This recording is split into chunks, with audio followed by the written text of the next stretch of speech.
This fall on New Mexico in Focus, we've looked at the opportunities and challenges for entrepreneurs in Albuquerque. Mayor Richard Berry owned a business and has said many times that he brings the values of business into his work as an elected official. And Mayor Berry has also championed the values of entrepreneurship in city departments during his time in office. His administration has put attention and resources into supporting entrepreneurs, but how will they measure returns on that investment? Mayor Berry sat down recently with our own Sarah Gustavus. Mayor Berry, thanks for sitting down with us to talk about entrepreneurship this week. Thanks for having me. I appreciate it. You've spoken publicly about the importance of promoting entrepreneurship in Albuquerque. Why do you think entrepreneurs are important for economic development? A couple reasons. Number one, we need to change the trajectory of our local economy. Our economy is now on the upswing. Our job growth is better than a lot of our peer cities right now, and we're actually ahead of the national average.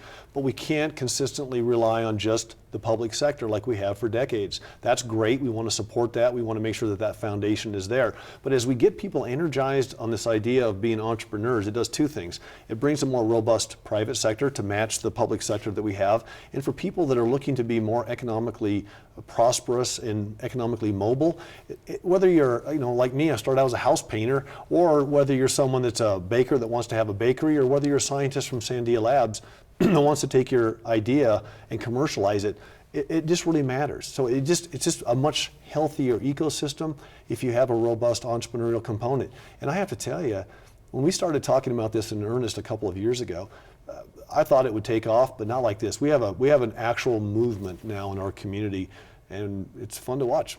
We've certainly had a lot of those folks on to talk about what Great entrepreneurship stories. Means to them. Yeah. You were an entrepreneur, as you just mentioned, before you served as mayor. How did the lessons from that affect how you approach your current role? We've been talking about the ideas and values of entrepreneurship as well. When I ran for office, I said I'd like to run government a little bit more like a business, less like a political machine. And people said, well, you say that as a business person, but you've never really been in government. You don't understand how it works. Well, now I've been two-term state legislator. I'm in my second term as a mayor, and I can tell people definitively it's exactly the same from a conceptual standpoint. You want to set goals. You want to be linear in some of your thinking. You want to make sure you're meeting milestones. You want to keep your word on things that you say that you will do, and then you want to make sure that you're putting the resources behind it. So from the project management standpoint, it's very similar. Government is different than business, we understand that, but the concepts are very similar. We're the first city in America that's teaching entrepreneurship to our city employees, and we're getting not only national kudos for that, but it's making a difference. We have folks at our solid waste department now that are taking care of their equipment, thinking about being more efficient, better customer service. Like, they've always done a good job, but with this entrepreneurial mindset training, it just takes it to the next level. So we think it's good for the community, but we also think it's good for government to think as entrepreneurs a little bit more. Now, you've also made some investments, not only investment in attention and energy, but there's been some money behind it. The Mayor's Prize, supporting entrepreneurship, and recently was awarded to 3 nonprofits who support entrepreneurs. How will the city measure success in these efforts, a return on investment from that money? Firm formation, new firms being started, jobs being created by these firms. And this doesn't have to be just rocket science. It can be janitorial firms, it can be security firms. It can be rocket science and things that come out of the laboratories, AFRL, Sandia, Los Alamos, great things coming out of University of New Mexico, STC at UNM, Socorro, New Mexico Tech has some great innovations. So we're looking at the formation of companies, and we're looking at opportunities for people to take maybe a little less traditional path. Not only are millennials entrepreneurs, but one of the best entrepreneurial groups in America right now, most successful, are 50 plus, because people are on act 2 of their lives. They have some resources. They want to stay active and stay engaged. And so there's the metric is rather large, but it's all comes down to let's create businesses and let's create jobs. Now, how do you see the value for individual families? Like I say, we have a lot of families who are kind of on the edge. They're either living in poverty or they're not doing very well financially. Is entrepreneurship a way for them to help improve their own financial future? Absolutely, not just for them, but for the immigrant community.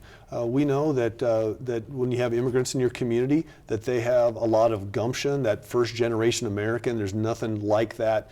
To have a community to help really push things and have that urgency to do well. So we're concentrating on the immigrant community, we're concentrating on women-owned businesses, we're concentrating on minority-owned businesses, we're concentrating on traditional entrepreneurs who maybe are on their 5th or 6th business, trying to help them succeed again. And we're also concentrating on people that have never even thought about it, and that's the group all across the spectrum of income that we want to really be thinking about, boy, I could do this. And it doesn't have to be just the mechanic, like say, that wants to have their own mechanic business. It could be that. It could be someone in a law firm that wants to start their own firm. It could be a teacher that wants to start an educational augmentation program for profit. It could be any number of things. But at the end, it's about prospering. And that's a different definition for everybody. What's prosperous for me or you may not be the same as somebody with a different background. But entrepreneurship fits into all of those components to help people do well. And it's fun. And they are part of the broader community. Are there any policy changes or things that you'd like to see happen in order to support entrepreneurs? Well, 2 years ago, we didn't have a single accelerator in Albuquerque. Now we have 6. We have people winning national Consumer Electric. The Plug Solar folks just won the 2015 Consumer Electronics Award for great innovation.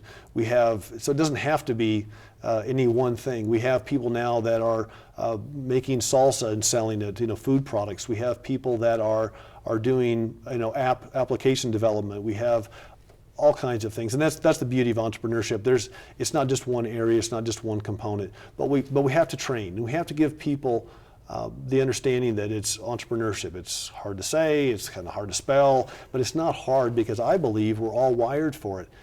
Even inside of government, when we can catalyze that thought process for people that, wow, I could think about this a little bit differently, and I can provide a better value for my boss, which is the taxpayer, just like my boss if I worked for UPS or if I worked for IBM or if I worked for Coca-Cola. It's the same thought process, and people have more fun, they're more engaged in work, and good things happen. What do you hope Albuquerque looks like, say, in 5 years or 10 years around this idea of entrepreneurship? Just a more diverse economy.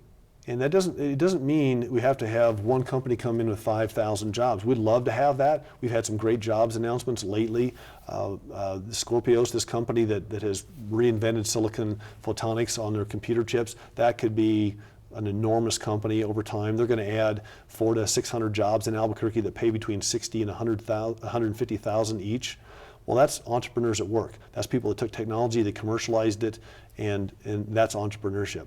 But somebody could start, a firm for immigrants who want to do home health care, or immigrants that want to go back to college and get their degrees, and then go out and take the expertise that they bring to the table and put that to work in the community.